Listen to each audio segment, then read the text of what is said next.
कल्पना कीजिए हिमालय के उन ऊंचे बर्फ से ढके पहाड़ों की जहां आज भी पहुंचना आसान नहीं है। आज जब हम उत्तराखंड के पहाड़ों के बारे में सोचते हैं तो दिमाग में देवदार के घने जंगल, ठंडी हवाएं, बर्फ से ढकी चोटियां और प्राचीन मंदिर की तस्वीर उभरती है। लेकिन इन शांत दिखने वाले पहाड़ों के भीतर कभी एक बिल्कुल अलग दुनिया बसती थी। एक ऐसी दुनिया जहां पहाड़ों की खामोशी के बीच भट्टियां जलती थी, पत्थरों को तोड़कर उनसे धातु निकाली जाती थी और कारीगर आग और धुएं के बीच तांबे को पिघलाकर औजारों और वस्तुओं का रूप देते थे। पुरातात्विक प्रमाण बताते हैं कि कुमाऊं में तांबे के इस्तेमाल और खनन का इतिहास लगभग 4000 साल पुराना है, यानी उस दौर का जब इंसान पत्थर के औजारों से आगे बढ़कर धातु की दुनिया में कदम रख रहा था। पिथौरागढ़ के पास बांकोट में मिली प्राचीन तांबे की आकृतियां और उनकी वैज्ञानिक जांच इस बात की ओर इशारा करती है कि गंगा के मैदानों में मिली कई हजार साल पुरानी तांबे की वस्तुओं का कच्चा माल शायद इन्हीं कुमाऊं की खदानों से आया था। इसका मतलब ये है कि आज जो पहाड़ शांत और दूर दराज दिखाई देते हैं, कभी वहीं से निकलने वाला तांबा दूर दूर तक व्यापार के रास्तों से जाता था और एक पूरे इलाके की अर्थव्यवस्था को प्रभावित करता था। लेकिन अगर कभी यहाँ इतना बड़ा धातु उद्योग था तो फिर धीरे धीरे ये खदानें क्यों बंद हो गई और वो कारीगर कहाँ चले गए जिनकी कला ने इन पहाड़ों को कभी तांबे का केंद्र बना दिया था।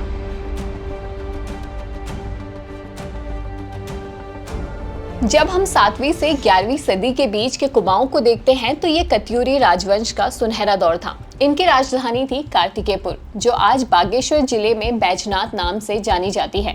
इनका साम्राज्य इतना बड़ा था कि पश्चिम में सतलुज नदी से लेकर पूरब में नेपाल की सीमा तक और उत्तर में तिब्बत की ऊंचाइयों तक फैला था। कत्यूरी राजाओं ने ही जागेश्वर और कटारमल जैसे शानदार पत्थर के मंदिर बनवाए थे। इन भव्य मंदिरों के निर्माण के लिए, उनमें होने वाले रोजमर्रा के अनुष्ठानों के लिए और खेती बाड़ी के मजबूत औजारों की जरूरत के लिए उस समय कुमाऊं में तांबे का बड़े पैमाने पर इस्तेमाल हुआ। कत्यूरी काल के दौरान खदानों से तांबा निकालने का काम काफी व्यवस्थित हो चुका था। इन राजाओं के पास तांबा इतना सुलभ था कि उन्होंने अपने सारे महत्वपूर्ण सरकारी दस्तावेज तांबे की चादर पर लिखे, जिन्हें ताम्रपत्र कहते हैं। राजा ललितसुर देव के 2 ताम्रपत्र मिले हैं जो करीब 854 ईस्वी के हैं और ये आज भी बद्रीनाथ केदार मंदिर में सुरक्षित हैं। कत्यूरी वंश के कुल 6 शिलालेख मिले हैं, जिनमें से 5 तांबे पर ही है। सोचो, अगर तांबा दुर्लभ होता तो राजा उसे रोज के प्रशासन के लिए कभी इस्तेमाल नहीं करते। 11वीं सदी के बाद कत्यूरी साम्राज्य टूटने लगा और कुमाऊं का सबसे बड़ा राजनीतिक उत्तराधिकारी बना चंद वंश। सोमचंद ने चंपावत में अपनी गद्दी जमाई और यहाँ से शुरू हुआ एक ऐसा राजवंश जो करीब 700 साल तक कुमाऊं पर राज करता रहा। 16वीं सदी में चंद राजाओं ने अपनी राजधानी चंपावत से हटाकर अल्मोड़ा की एक खूबसूरत पहाड़ी पर बसा ली। राजधानी बदलने के साथ ही राजाओं को एक मजबूत अर्थव्यवस्था और अपनी खुद की मुद्रा यानी सिक्कों की जरूरत महसूस हुई। इसी वक्त उन्होंने चंपावत में रहने वाले कुशल तांबा कारीगरों को अल्मोड़ा बुला लिया। ये कारीगर मूल रूप से राजस्थान से कुमाऊं आए थे और इन्हें टमटा समुदाय के नाम से जाना जाता है। अल्मोड़ा आकर इन टमटा कारीगरों ने राजकोष के लिए तांबे के सिक्के ढालने का महत्वपूर्ण काम शुरू किया। खुद के सिक्के होने का मतलब था कि चंद साम्राज्य अब पूरी तरह एक स्वतंत्र और मजबूत आर्थिक ताकत बन चुका था। इन सिक्कों और खनिजों के दम पर ही कुमाऊं मुगल साम्राज्य को प्राकृतिक संसाधनों का निर्यात करने वाला सबसे बड़े इलाकों में से एक बन गया था। टमटा कारीगरों ने अल्मोड़ा में अपनी एक अलग बस्ती बसाई, जिसे आज टमट्यूडा या टमटा मोहल्ला कहा जाता है। इन कारीगरों के पास धातुओं को जोड़ने की एक गुप्त और पूरी तरह से स्वदेशी तकनीक थी। ये कुशल कारीगर उस वक्त तांबे से जुड़ी आधुनिक कारीगरी जानते थे। वे पीतल, जस्ता, तांबा, टिन और सुहागा को मिलाकर सोल्डरिंग करते थे और बर्तनों को चमकाने के लिए किसी केमिकल का नहीं बल्कि चावल की भूसी का इस्तेमाल करते थे, जो आज के मेटलर्जिस्ट को भी हैरान करता है। चंद राजाओं के दौर में ताम्रपत्र की परंपरा और भी समृद्ध हुई। इस दौर की एक बहुत ही अनोखी परंपरा थी जिसे कटरदार कहा जाता था। राजा इन ताम्रपत्रों पर कलम से दस्तखत करने के बजाय अपनी शाही कटार का निशान उकेर कर मोहर लगाते थे। इन प्लेटों में राजाओं की वंशावली, टैक्स के नियम, जमीन के दाम और यहाँ तक कि ये भी लिखा होता था कि अगर भविष्य में किसी ने इस दान को छीना तो उसे क्या पाप लगेगा। आज यही ताम्रपत्र इतिहासकारों के लिए कुमाऊं का इतिहास समझने का सबसे बड़ा जरिया है। 1790 में नेपाल की गोरखा सेना ने कुमाऊं पर हमला किया और चंद राजाओं का राज्य खत्म हो गया। गोरखों का राज करीब 25 साल चला, जिसे आज भी गोरखियानी के नाम से याद किया जाता है और ये नाम किसी अच्छी याद के साथ नहीं जुड़ा। गोरखाओं का मुख्य ध्यान अपने सैन्य अभियानों को आर्थिक मदद देने पर था, इसलिए उन्होंने कुमाऊं की जनता और खदानों पर बहुत भारी टैक्स लगा दिए। उनके कर वसूलने के दो तरीके थे, सिरथी जो नकद में लिया जाता था और कुट जो नकद के बदले अनाज या किसी और सामान के रूप में लिया जाता था। खदानों में काम करने वाले स्थानीय मजदूरों पर इतना दबाव था कि उन्हें दिन रात काम करना पड़ता था। हालांकि गोरखा शासन अल्मोड़ा की टकसाल का महत्व समझते थे, जहां सिक्के बनते थे। उन्होंने तांबे के सिक्कों का इस्तेमाल अपनी सेना को भुगतान करने और अर्थव्यवस्था चलाने के लिए जारी रखा। 1815 में हुए एंग्लो गोरखा युद्ध के बाद ब्रिटिश ईस्ट इंडिया कंपनी ने कुमाऊं पर अपना अधिकार जमा लिया। G.W. ट्रेल पहले कमिश्नर बने। उन्होंने और बाद में एडविन टी एटकिंसन ने, जिन्होंने 1881 से 1886 में हिमालयन गजेटियर लिखी, पूरे कुमाऊं की खनिज संपदा का विस्तृत सर्वे किया। लेकिन जो अंग्रेजों की नीतियां आई, उन्होंने धीरे धीरे इस हजारों साल पुराने उद्योग की कमर तोड़ दी। इसकी पूरी कहानी भी आपको आगे हम बताएंगे, लेकिन उससे पहले कुमाऊं और तांबे के बारे में थोड़ा और जान लेते हैं। कुमाऊं में तांबा इतनी ज्यादा मात्रा में क्यों था, इसका जवाब हिमालय के बनने की कहानी में छुपा है। करोड़ों साल पहले भारत का जमीनी टुकड़ा एशिया की मुख्य जमीन से टकराया। इस भीषण टक्कर में जमीन के अंदर पिघला हुआ पदार्थ मैग्मा ऊपर उठता गया। इसके साथ आए मिनरल रिच फ्लूइड ऊपर आकर ठंडे हुए और चट्टानों के बीच जम गए। इन्हीं जमे हुए मिनरल्स में है चालकोपरी, तांबे का सबसे मुख्य अयस्क। यही वजह है कि लेसर हिमालय का पूरा बेल्ट, जिसमें कुमाऊं आता है, मिनरल रिच है। यहाँ तांबे के साथ शीशा, जस्ता, लोहा और कुछ जगहों पर सोना भी मिलता है। कुमाऊं में तांबे की खदानें कोई एक जगह पर नहीं थी, बल्कि पूरे इलाके में फैली हुई थी। आज के प्रशासनिक ढांचे के हिसाब से देखें तो पिथौरागढ़, बागेश्वर, अल्मोड़ा और चंपावत, चारों जिलों में इन प्राचीन खदानों के सबूत मिलते हैं। पिथौरागढ़ में राई खदान और सिरा खदान सबसे मशहूर थी। राई खदान गंगोली हाट इलाके में एक पहाड़ी के पूर्वी हिस्से में थी, जहाँ की चट्टानें डोलोमाइट और टैल्क से बनी थी। यहाँ से मिलने वाले पीले तांबे के अयस्क में 30% तक शुद्ध धातु निकलती थी, जो किसी भी स्टैंडर्ड पर बहुत हाई ग्रेड है। सिरा खदान बारबीसी इलाके में थी। अस्कोट का इलाका अपने पॉलीमेटेलिक डिपॉजिट्स के लिए जाना जाता था। वहां तांबे के साथ साथ जस्ता, सीसा, सोना और चांदी भी पाई जाती थी। बागेश्वर और अल्मोड़ा के बीच खराही पट्टी में गौल खदान और सोर गुरंग खदानें बेहतरीन ग्रे तांबे के लिए मशहूर थी। आधुनिक भूवैज्ञानिक और सैटेलाइट नहीं थे तो लोगों को कैसे पता चलता था कि पहाड़ के अंदर तांबा है। इनके पास पीढ़ियों से मिला हुआ कुदरती ज्ञान था। वे पहाड़ों पर पानी के रिसाव का रंग देखते थे। अगर किसी जगह पानी में जंग जैसा लाल या तांबाई रंग होता या किसी खास जगह पेड़ पौधे अलग तरीके से उगते तो वे समझ जाते थे कि नीचे खनिज है। ये गोसांस की पहचान थी। सल्फाइड ओर की चट्टानें जब सरफेस के पास आती हैं तो ऑक्सीडेशन से गहरे लाल नारंगी रंग की चट्टानें बनाती हैं। पुराने खनिकों को बिना किसी केमिस्ट्री क्लास के ये बात पता थी, ऑब्जर्वेशन से, एक्सपीरियंस से, पीढ़ियों की मेमोरी से। हिमालय की खड़ी और खतरनाक चट्टानों के बीच से तांबा निकालना कोई आसान काम नहीं था। यहाँ बड़ी बड़ी खुली खदानें नहीं बन सकती थी। इसके बजाय पहाड़ के सीने में पतली और घुमावदार सुरंगें खोदी जाती थी। जब ब्रिटिश अधिकारी कैप्टन एच ड्रुमॉन्ड ने 1838 के आसपास इन खनिजों का दौरा किया तो उसने इन सुरंगों को दयनीय बिल कहा था।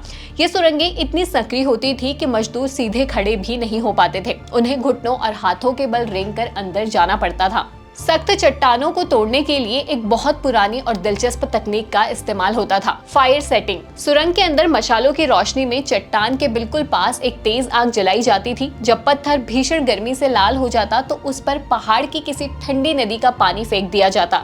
इस अचानक के तापमान के बदलाव थर्मल शॉक से सख्त पत्थर चटक जाता था।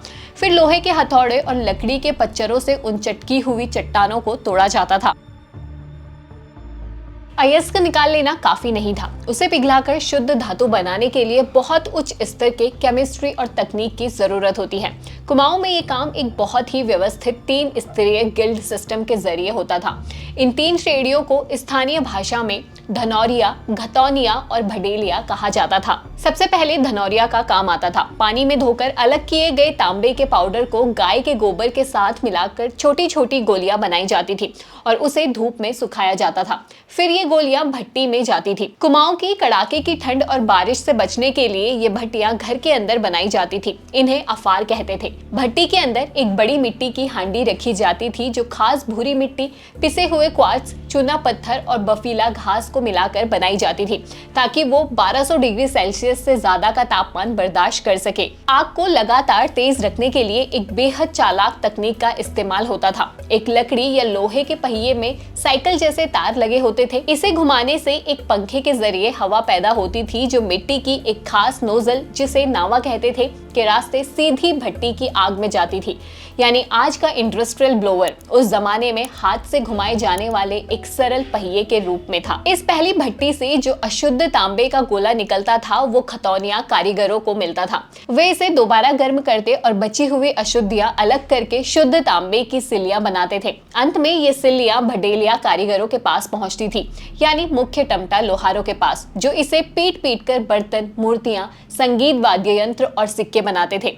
और से फिनिश्ड प्रोडक्ट तक एक पूरी असेंबली लाइन थी जो सदियों पहले बनाई गई थी। कुमाऊं का तांबा सिर्फ यही नहीं रहा, इसे तिब्बत तक ले जाने वाले थे भोटिया व्यापारी।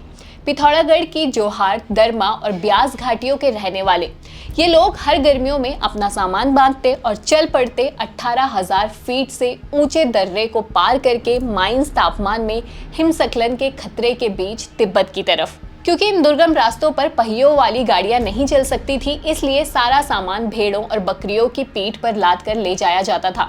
इसके लिए जानवरों की खाल से बने खास थौले का इस्तेमाल होता था, जिन्हें करवच्छा कहते थे। एक भेड़ आराम से 5 से 8 सेर वजन उठा सकती थी। सैकड़ों भेड़ों का काफिला, उनकी पीठ पर तांबे के बर्तन और उन्हें हाँकते भोटिया व्यापारी।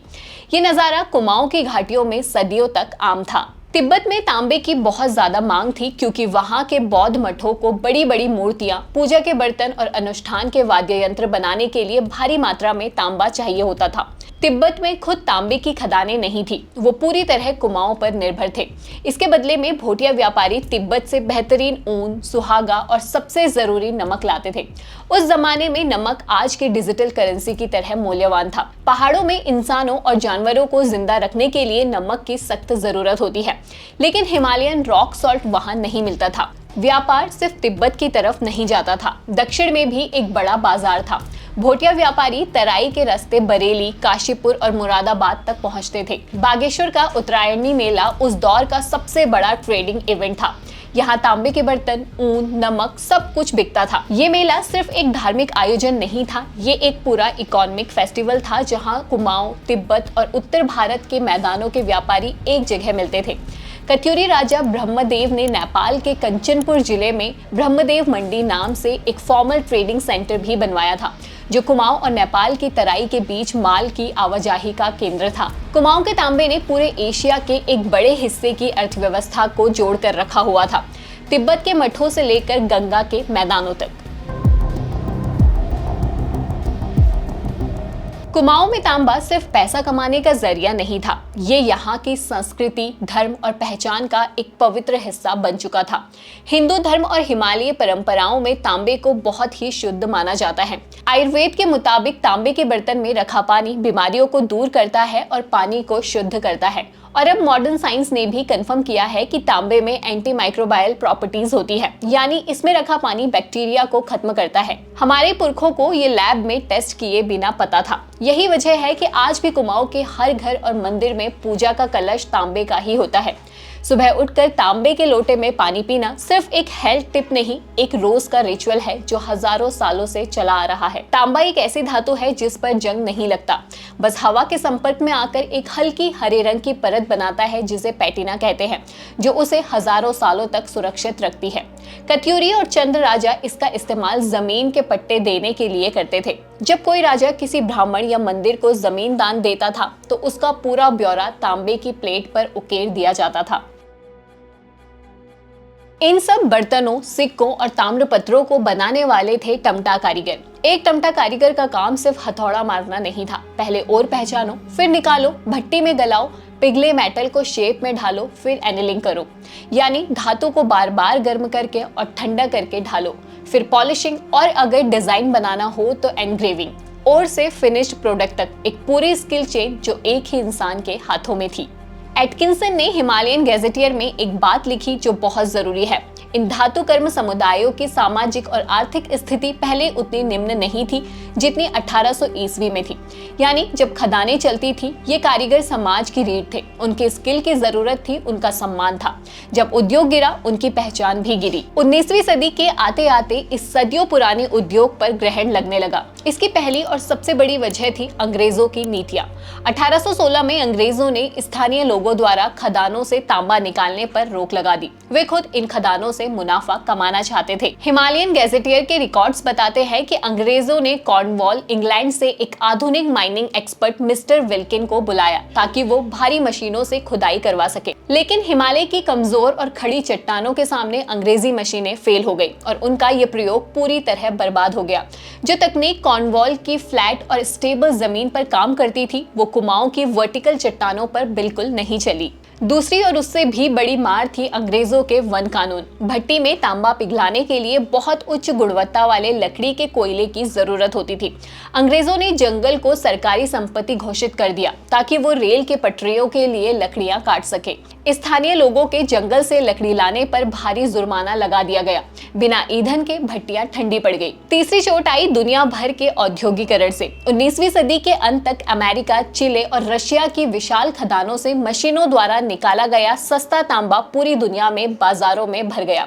कुमाऊं का हाथों से निकाला गया तांबा इस सस्ते विदेशी तांबे से मुकाबला नहीं कर सकता था। और फिर 1905 में ब्रिटिश सरकार ने एक आखिरी फैसला किया। उन्होंने ये कहते हुए सभी माइनिंग लीसेस रद्द कर दिए कि इन खदानों से जितना राजस्व आता है उससे ज्यादा नुकसान जंगलों की कटाई से हो रहा है। बस 1000 साल से ज्यादा पुराने एक उद्योग का अंत एक सरकारी नोट से हो गया। एक उद्योग का मरना सिर्फ आर्थिक नहीं होता, वो एक पूरी नॉलेज सिस्टम को, एक पूरी कम्युनिटी की आइडेंटिटी को और एक पूरी सभ्यता की याद को भी साथ ले जाता है। लेकिन पहाड़ के लोग इतनी आसानी से हार कहाँ मानते। खदानें बंद होने के बाद अल्मोड़ा और बागेश्वर के टमटा कारीगरों ने खुद को बदल लिया। उन्होंने पहाड़ों से कच्चा माल निकालने के बजाय मैदानी इलाकों से पुराना और टूटा फूटा तांबा और पीतल खरीदना शुरू किया। वे उस पुराने तांबे को पिघलाकर नए और शानदार बर्तन बनाने लगे। खदानें भले ही इतिहास के पन्नों में दब गई, लेकिन इन कारीगरों की हथौड़ी की गूंज आज भी अल्मोड़ा के टमटा मोहल्ले की तंग गलियों में सुनाई देती है। कुमाऊं के तांबे की कहानी सिर्फ एक धातु की कहानी नहीं है। ये उन जुझारू इंसानों की दास्तां है जिन्होंने दुर्गम पहाड़ों, गहरी खाइयों और कड़कड़ाती ठंड के बीच अपना एक अलग आर्थिक और सांस्कृतिक वजूद बनाया। 2000 ईसा पूर्व से शुरू होकर बाकोट की वो रहस्यमयी तांबे की आकृतियां जो गंगा के मैदानों को कच्चा माल देती थी, कत्यूरी राजाओं के ताम्रपत्र जो आज भी बद्रीनाथ में सुरक्षित है, टमटा कारीगरों की वो 3 स्तरीय गिल्ड जो ओर को बर्तन में बदलती थी, भोटिया व्यापारियों के वो काफिले जो 18,000 फीट के दर्रे पार करके तांबा तिब्बत ले जाते थे, और फिर 1905 में अंग्रेजी सरकार का वो एक नोट जिसने सब बंद कर दिया। आज अगर तुम पिथौरागढ़ या गंगोली हाट के जंगलों में जाओ तो शायद वो गहरी और अंधेरी सुरंग मिल जाए जहां से कभी तांबा निकाला जाता था। लेकिन सबसे जरूरी बात जो इस पूरी कहानी से निकलती है वो ये है कि ये उद्योग पूरी तरह खत्म नहीं हुआ। अल्मोड़ा के टमटा मोहल्ले की तंग गलियों से आज भी जब तांबे के बर्तनों पर पड़ने वाली हथौड़ी की टन टन आवाज आती है तो वो हमें हमारे उस शानदार इतिहास की याद दिलाती है। ये कहानी हमें सिखाती है कि चाहे हालात कितने भी बदल जाए, अपनी कला और ज्ञान के दम पर एक समुदाय खुद को जिंदा रख सकता है। कुमाऊं का धातु विज्ञान भारत के प्राचीन विज्ञान और तकनीकी महारत का एक ऐसा चमकता हुआ अध्याय है जिस पर सिर्फ कुमाऊं को नहीं पूरे देश को गर्व होना चाहिए। तो आपको हमारी ये पेशकश कैसी लगी जरूर बताएं और उत्तराखंड से जुड़ी ऐसी ही जानकारियों के लिए घुघुती को सब्सक्राइब करना ना भूलें।